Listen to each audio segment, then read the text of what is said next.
Stand by for a start. Racing in the Jungle Dawn, Cherry Can Run last of them to get going. TOROPA wide out, jumped away very quickly. Love and War also began with gusto, charging right across. Yorga Pride's up there, Secret Attraction settled in the firing line. Right behind them Amjad, then Yorga Pride better than midfield, settling into stride. Then came on the rails next of all Madame Magic, followed by Bonjoy getting back midfield. Earthstorm pulling three deep. Soldanel is next, Kalima followed on the outside by Objectify. Cherry Can Run is starting to scythe right up near the rail, followed further back Done with the Blues, and then B Bardo last of all Zafira at the 700 mark in the Jungle Dawn, and the leader TOROPA 3/4 of a length in front. Love and War over on the inside, Chino Ladiva up there travelling third. Around the outside, Secret Attraction moves up three wide before the home turn, a bit more than a length. Earthstorm being followed in the middle, Amjad, Madame Magic next on the inside, Yorga Pride right behind those. It'll try and find a bit of room and air here coming into the home turn, and they're being followed wider out by Objectify. TOROPA leads Love and War. TOROPA goes for home, 250 to run, shot away from Love and War. It's TOROPA. TOROPA's in full flight past the 150, shot away by three. Love and War running on Amjad, but it's all TOROPA. TOROPA in the Amelia Park Silks wins it from Amjad. Love and War third home. Yorga Pride, Kalima, Earthstorm were there from Bonjoy, Madame Magic, from last Zafira, then Soldanel, then Secret Attraction, Cherry Can Run, Chino Ladiva further back in the field with B Bardo, and last home is Done with the Blues.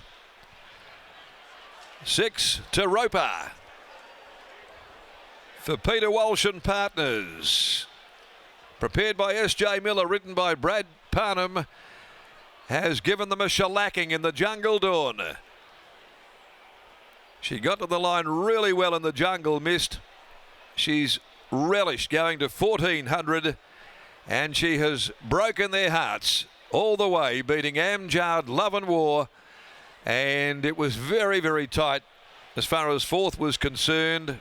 There were 3 or 4 there. Bonjoy one of those, Earthstorm another, and it's Bonjoy that runs fourth, Earthstorm fifth home. 6:17, 2 and 1 are the numbers. TOROPA first, the Toronado mare from Europa Point for Peter Walsh, Linny Sayers, also Dave Harris, Bradley Thoroughbreds, managed by Brian Bradley, Jody Anker, managed by Mrs. D. Cyprian, Billy Wilcock, the Landing Party Group, MJ Wilson, J. Moritz, D. Ryan, and she's now got 7 wins from 16 runs, third run in the campaign, and she's done it from top to tail, beating home Amjad. At any old odds, triple figures. The Long Shot is run second by Flying Artie, Austin Galati for Summer Dixon. And third money to number 2, Love and War by War Decree, prepared by Michael Grantham for Peter's Investments, written by Clint Johnston Porter. 123.91.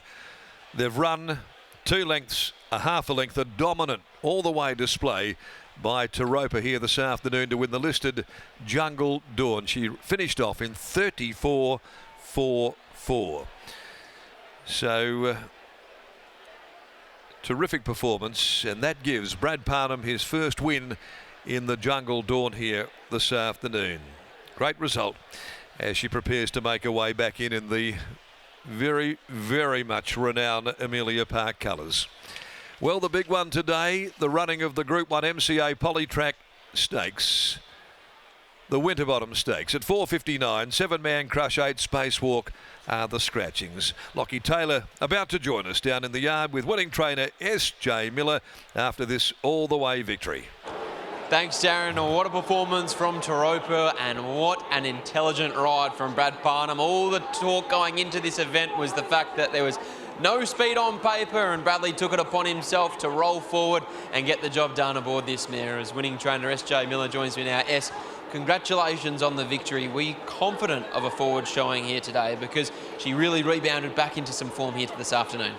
Yeah, Lockie, she did, but all of her runs have been credible without having much luck at all, you know, and she drew, you know, when the fields come out, she drew a bad barrier, and I thought, oh, she, you know, 1,400 metres, and as we sort of got into the race, you know, they were saying there's no pace and stuff like that. And I said to Brad, you know, just give her a dig out and see where you'll be in the first 6 or something. But she sort of sprung the lids and got across easy and got a pretty good run. And she's got an electrifying kick to her.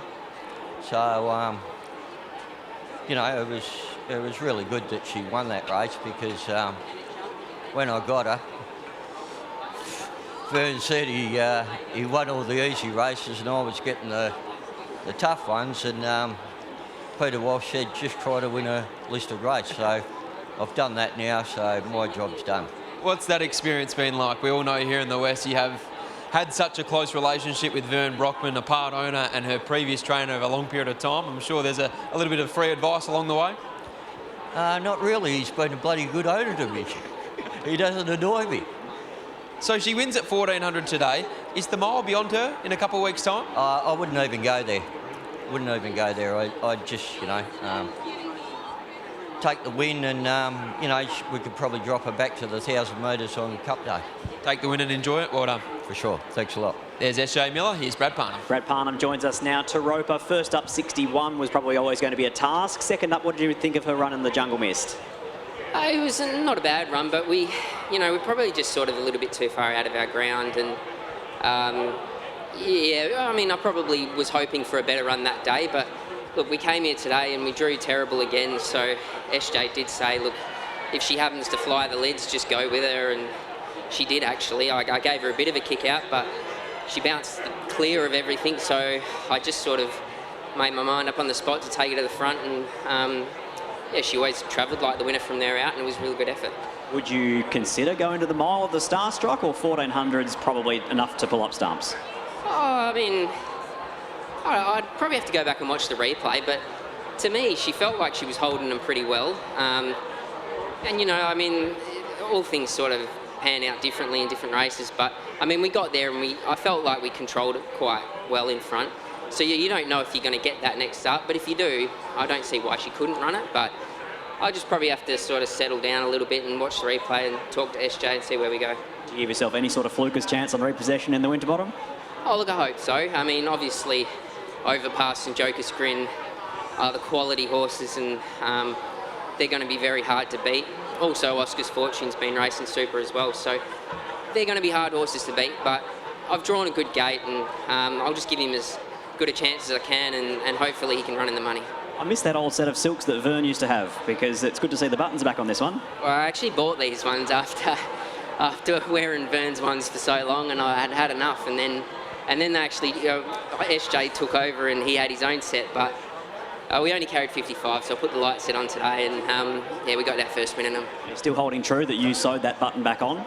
I sewed about 3 buttons back on those colours, but yeah, they're gone now. I don't know where they are. They're probably in a museum somewhere. Congratulations, well done. Thank you. There's Brad Parnham. He still holds true that he sewed those buttons on many years ago at Belmont Park. And you and I, Scott, well, we don't believe him, but it's nice to see him combine with his old mate SJ Miller and TOROPA. She takes out the Ascend Trophy's Jungle Dawn Classic in the famous Amelia Park colours.